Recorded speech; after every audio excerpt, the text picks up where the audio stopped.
Now on CoastTV News. A man waiting on asylum is taken into ICE custody. It's deeply disturbing. Why Delaware's governor is calling for his release. Plus, video of an ICE arrest in Salisbury is fueling outrage. Why neighbors say federal agents took it too far. We have some serious rain and wind headed our way. A first alert warning is in store for us. Details coming up. This is CoastTV News at 11. An Ecuadorian immigrant who is developmentally disabled, now in ICE custody. Good evening, and thank you for joining us. I'm Christina DeRobertis. We begin tonight with Delaware Governor Matt Meyer calling for that man's immediate release.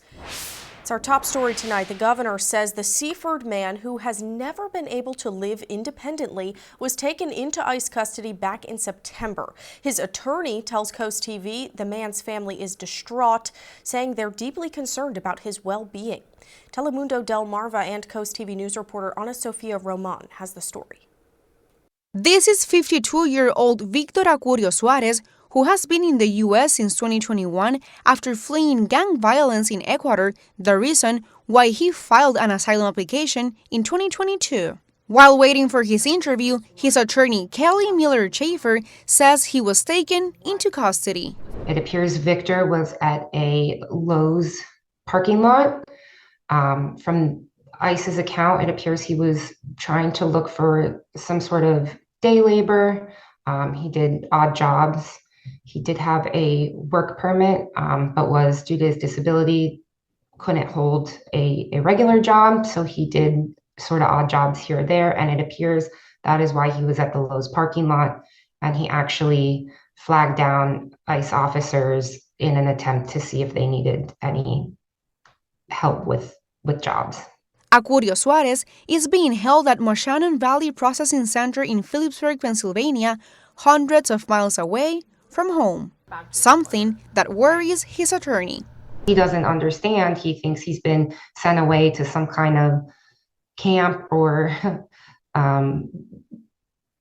he thinks that he's just on a little trip and that he will be coming back. He does not understand the gravity of the situation or what's at risk or what could potentially happen if he does receive a removal order.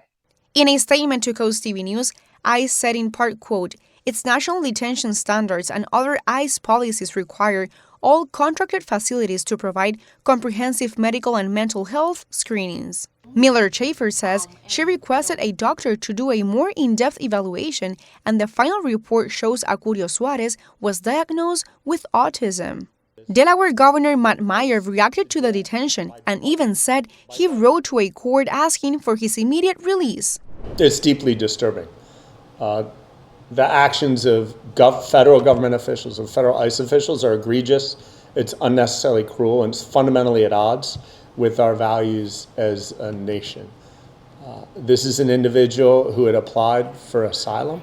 There is no reason why a penny of my tax money should be spent detaining or expending money prosecuting an individual like this.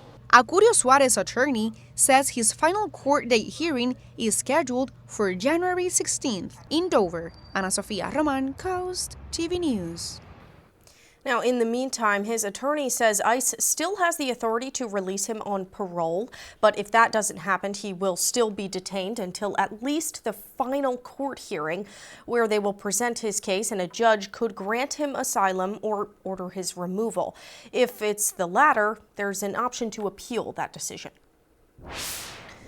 Meanwhile, a recent arrest by Immigration and Customs Enforcement in Salisbury is sparking outrage. This video here is from Wednesday morning. It shows ICE agents surrounding the car of 24-year-old Vanessa Perazzol. ICE officers can be heard telling her to get out of the car. When she did not comply, eyewitnesses say the officer smashed her car window, reached in, unlocked the door, and then pulled her out. It should be noted Perazzol does have a criminal record. Regardless, neighbors say ICE crossed a line. It was definitely shocking. It was pretty horrible because she was screaming. Let's just say it was legal. Why use 6 automobiles and 6 officers to take down a 5-foot woman in her pajamas? We did reach out to ICE's Baltimore field office for comment today. We did not hear back. Now to some breaking news. The suspect who is believed to be responsible for the mass shooting at Brown University has been found dead. Law enforcement officials say the person of interest was found in a storage facility in New Hampshire. Authorities say it appears to be a self-inflicted gunshot wound and that he may have been dead for a bit of time. You're looking now at video of police searching the area there in Salem, New Hampshire, after finding a car with a license plate matching a vehicle linked to that shooting suspect.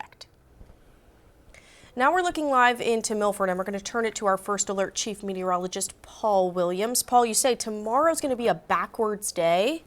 Yeah, it's backwards because it's going to be warm in the morning time, cold in the afternoon, and freezing at night. So it's the opposite of how things would typically swing temperature-wise. And we are starting to get the scattered showers making its way into the state. Now, these are warm front-inspired scattered showers, so they're not likely to turn into isolated supercell thunderstorms, but they will drop a good load of rain while they're pushing through. Now we have wind advisories have been upgraded to include the entire Sussex County inland areas, along with the gale wind warnings that are in effect around the coast for the water. This is actually part of that warm front that's pushing through, that's helping to inspire these scattered showers. Now I'm going to pull back and show you a little wider view of what's happening here. So this is a warm front, the red that you see, and it's pushing coming out of the south, and all this moisture and rain's coming out of the southwest. This is setting the stage for our red alert morning. I don't say all day, but Friday morning is going to be extremely problematic. We'll talk about that, pinpoint the timing and the intensity coming up in a moment. Till then, back to you, Christina. Thank you, Paul. In Lewis, the Jefferson Apartments are affordable housing located on Kings Highway, and just last month, Lewis police say a 10-year-old child was seriously hurt after a shooting in the complex. People who live there say gunshots, drugs, and other crime is the norm. Lewis Police Chief Thomas Spell says the department has tried to work with the management for a while there to get some cameras installed that would cover the entire facility, but Spell says it's a matter of money, and people who live there say something needs to be done. The children. They said they care about the children, but there's so much child endangerment going on. We did reach out to the Jefferson Apartments management team, but did not hear back today. New tonight, former NASCAR driver Greg Biffle, his wife Christina, and their 2 children were among 7 people killed after a small private plane crashed in North Carolina this morning. Preliminary flight tracking data shows the plane left the airport around 10 a.m., traveled about 5 miles, and then made a left U-turn back toward the airport. According to Flight Aware, the plane did not climb higher than 2,000 feet. All we saw from our point of view was the plane nosedive into the ground, a mushroom-like explosion, and we felt the heat. We were probably within 100 yards of the crash. The National Transportation Safety Board team investigating the crash was expected to arrive today and will provide more details on the incident on Friday. And we are just getting started. More news ahead. Coming up in our Coastal Connections, a Boy Scout meets ballet, how a Milford High School student built some holiday magic. And coming up in sports, the University of Delaware football season wrapped up last night. The Blue Hens played in their first ever FBS bowl game. DSN has the recap. And coming up, Paul Williams in our CoastTV First Alert Weather Center with your full forecast in just a bit.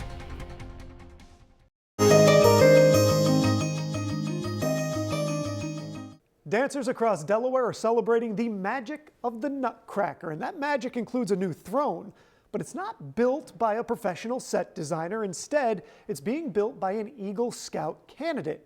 As Drew Bellinger shows us, this Milford student with a little bit of wood, some paint, and a lot of heart has built a sweet seat fit for the magical land of sweets.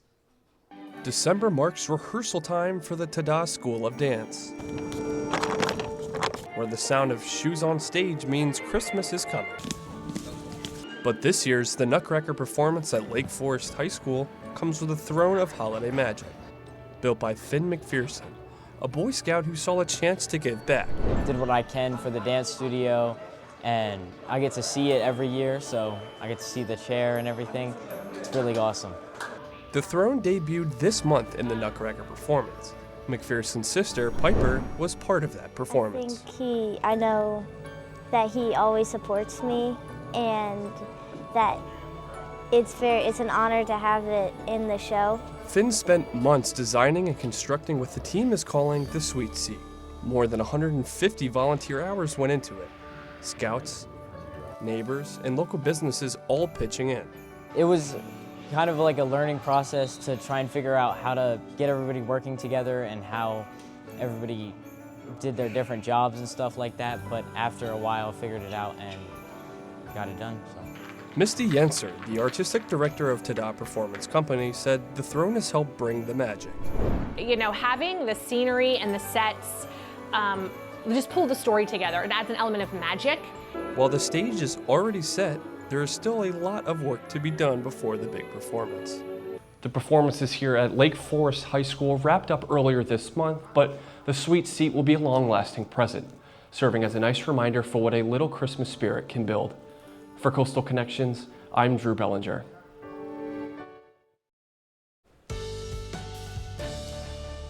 We're bracing for a red alert Friday morning because we're concerned about very blustery winds as well as up to an inch or perhaps a little bit more of rain simultaneously happening, mainly during the morning commute. In Rehoboth, currently we're holding at 51 degrees and we're going to stay in the 50s, but we're looking for the rain to kick in for Rehoboth at the very latest, about 2 o'clock this morning, with scattered showers beginning and just kind of rolling until the sun comes up and then going beyond that time frame. It's 52 degrees Indian River Inlet. We're holding at 58 in Georgetown as well as Seaford, and 57 degrees currently for us in Long Neck, Bridgeville, and in Laurel. We are watching out for the fog, but this should begin to burn off by the 9 o'clock hour and pulling off to the water, but then it'll linger over Ocean City and Fenwick Island by 9 o'clock. Now, other than that, we're going to be primarily concerned about the wind and the rain. Now, all this brown you see that's coloring the Sussex County, now all of the inland areas from Georgetown, Seaford, Greenwood, Milford, down towards Delmarva, everybody now has the potential of winds gusting up to 35 miles per hour. So the wind advisory is active for the entire county. And that stays in effect for Friday. It really kicks in at 1 o'clock in the morning, and it continues throughout Friday going into Saturday.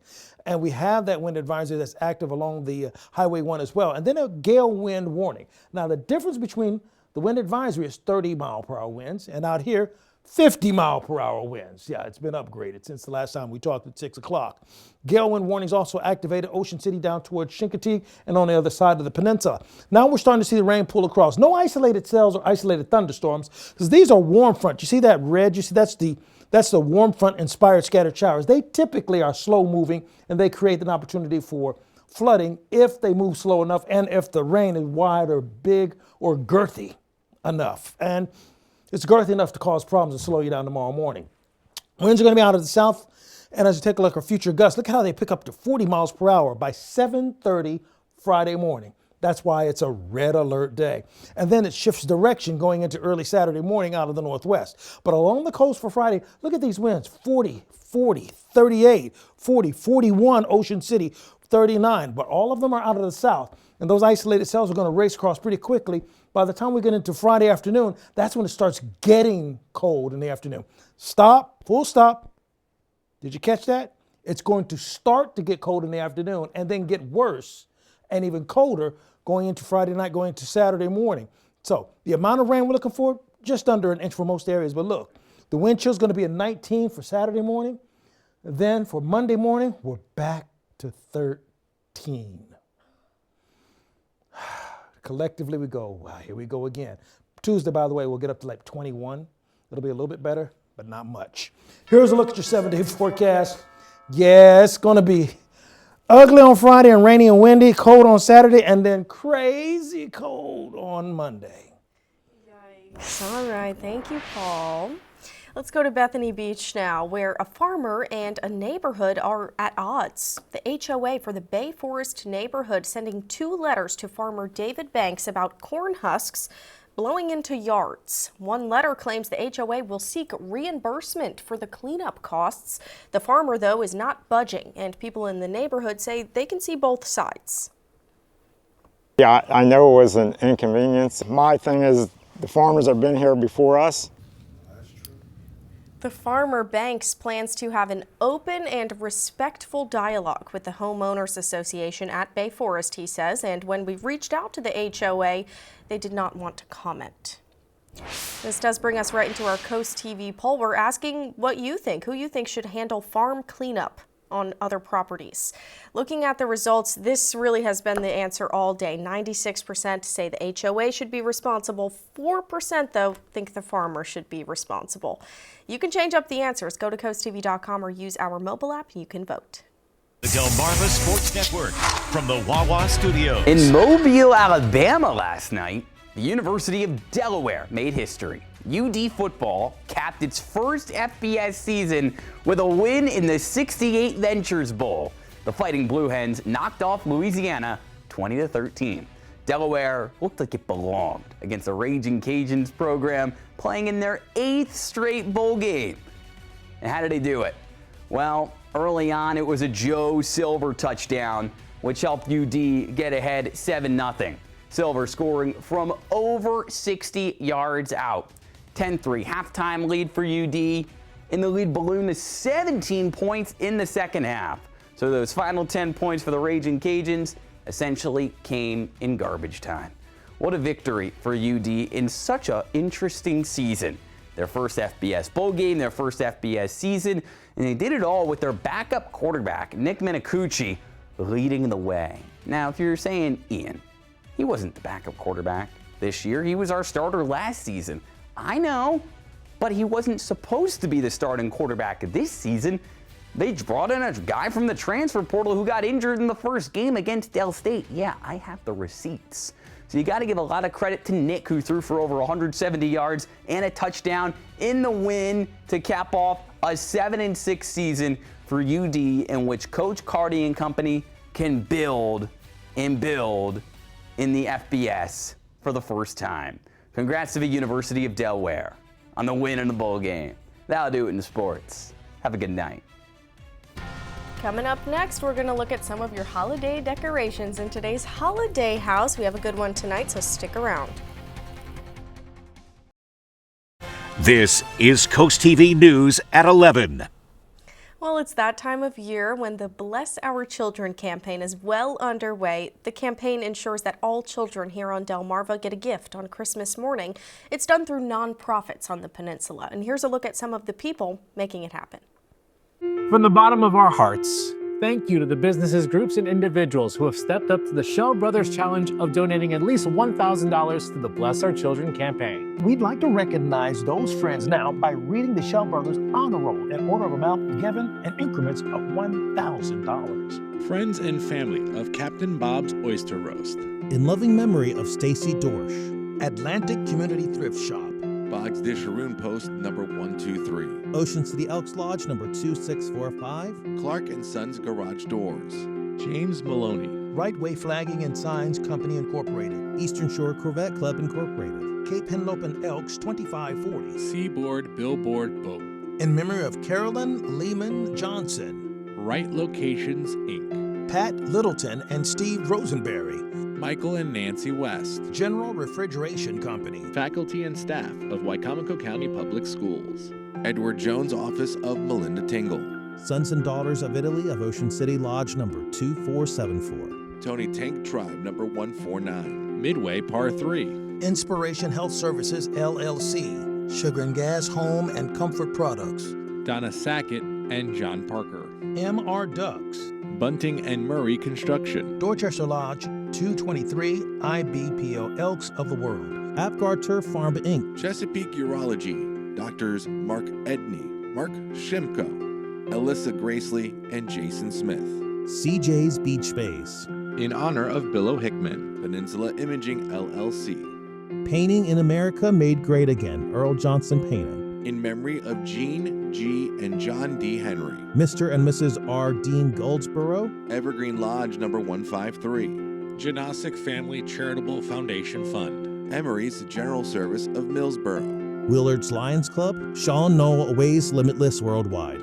Wheels That Heal Car Club. Chesapeake Waste Industries. Wicomico Lodge number 91 AF and AM. Rotary International Lewis Rehoboth Beach Rotary Club. Preston Growmark FS. Pocomoke Elks Lodge number 1624. American Legion Cinnapunxet Post number 166. Fillmore Day Real Estate Services LLC. Accurate Termite and Pest Control. Delaware Improved Order of Red Men and Degree of Pocahontas. Idlewild Brewerton Club. Hawker's Supermarkets. DJVO Entertainment. Murray's Residential Service, Dennis and Barbara Murray. Allen Corman and Son, Inc. Antique Alley of Bridgehill in memory of Ron Hatfield. Eastern Shore Auctions by Willie Benton. ASAP Pumping and ASAP Total Disposal. Absolute PDR, Dwayne and Brandy Geis. David and Luis. Tylerton Church, Inc. Contractors for a Cause. Queen City Elks Lodge number 1051. AccuTrench Contracting, LLC. IV Solutions. Terra Firma of Delmarva Paving. Crowley Associates Realty, Inc. ABC Refrigeration, Inc. of Bishopville, Maryland. BYOC Build Your Own Cookie, Shincoteague and West OC. Corrado Construction Company. The Caronville Foundation. Tops Cutoff, DJ Services and Recording Studio. Redmond of Delaware Orphans Board. HVAC Services Unlimited, Inc. Shore Fund Tractor Pullers. Eastern Shore Region Antique Automobile Car Club. Harry and Jenny Davis. Collins Wharf Sod. Brittany McKinley, in loving memory of Ava Lee Quinn, Jim and Nancy McKinley. Missionary Baptist Church.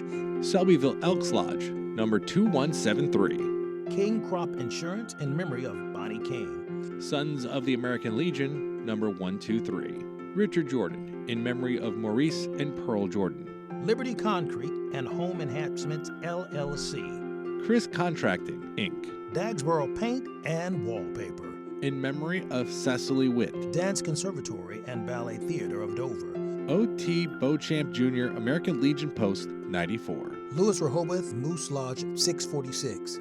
Hastings Marine Construction. June and John Lewis Jr. Paula Kelly of Elite Lending Services, LLC. Don and Stephanie McIntaffer. Delmarva Art and Wool Expo. Towers Concrete Products, Inc. G.R. Campbell Construction. Allen Lions Club. Zion Church of Salisbury Women of Faith. Coastline Sunrooms and Awnings. The Riverside Grill. Pools, Pavers, and more. Harborside Bar and Grill. Bob Willie and Sons, Inc. Hickman Beach Plaza. Preston R. Smith, Plumbing and Heating. Rich and Karen Gollin. American Legion Nanacoke Squadron number 6. Historical Vintage Car Club of Delaware Incorporated. B&R Auto Parts, Inc.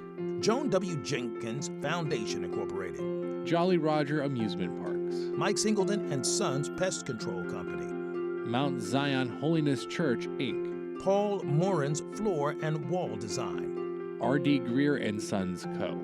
Shore United Bank. Michael Quishin, Realtor with Coldwell Banker Realty. Holly Lake Campsites and Holly Lake Grill. Paradise Plumbing Incorporated. Daisy's Well Drain. Coastal Towing and Auto Repair Lewis. Murray Sod Farm. Monell and Sons Trucking Incorporated. Donna Dorman Adams. Burris Logistics. Seascape Property Management. In memory of Sam Ellers Jr. Johnson's Seed and Feed. Reynolds Excavating, Inc. In memory of Granville and Joanne Trimper. Cheryl, Gary, and Boys. Maddox Brothers Trucking, Inc. Black Gold Farms. In memory of Richard and Helen Webb. Bethel Community Church, Millsboro, Delaware. Chuck and Shirley Buchanan. In loving memory of Noah, Catherine, and Martha Hopkins. Classic Cakes of Salisbury. Japanesque. Odd Fellows Lodge, Georgetown. Salem Church, Inc. American Legion Auxiliary Cinnapunxet Unit number 166. Jefferson, Urian, Doane, and Sterner, PA. Timothy and Terry Scott. Prees Farm, LLC. Curtis Mercer Remodeling Incorporated. J. Stacy Hart Engineering. Doctors William and Linda Cooper. Delaware Street Rod Association. Finish Line Car Wash. Elaine Hall. Delmarva Decoy Collectors Association. Laurel American Legion Post number 19. The Carroll Family. In loving memory of Frank and Margie Walker. Mount Pleasant United Methodist Church. Veterans of Foreign Wars Post number 8276. In loving memory of Rick Batson. Jimmy and Linda Messick. Gloria Knock. Ocean City Berlin Optimist Club. Sussex County FOE 4528. Salisbury Moose Lodge. IES Residential Incorporated. We appreciate all of you be stepping up to the Shell Brothers Challenge as a part of our Bless Our Children campaign. If you'd like to help, send your carton donation to Bless Our Children in care at WBOC at 1729 North Salisbury Boulevard, Salisbury, Maryland 21801, or you can donate on our website, blessourchildren.org. Thank you for helping make this season merrier for children on Delmarva. Happy holidays. Bless Our Children is administered by the Draper Holdings Charitable Foundation. Now, with the holiday season, it's time to check out our holiday house of the night. Tonight we have a picture from Nancy in Selbyville with some great decorations on the front lawn saying ho, ho, ho. I love that. And she gives a shout out to her husband, Bobby, who created this. Thank you, Nancy, for sharing your picture. And if you want to share yours, just go to our website. This is the look of the rain as it's beginning to overtake the Delmarva Peninsula. It's starting tonight and will continue for tomorrow morning, a red alert day. Our umbrella giveaway winner, and our umbrella would be handy, Sandy Mott of Milton. Congratulations. Keep up with your forecast with our weather line, sponsored by the law offices of Brockstedt, Medalis, and Federico. And remember, red alert day for Friday morning. All right, we'll keep an eye on that. Thanks, Paul, and thanks for joining us for Coast TV News at 11. You can always find more news and weather. Just download our Coast TV News app. Tonight's show starring Jimmy Fallon is up next, and we're back tomorrow at 5 a.m. Have a great night.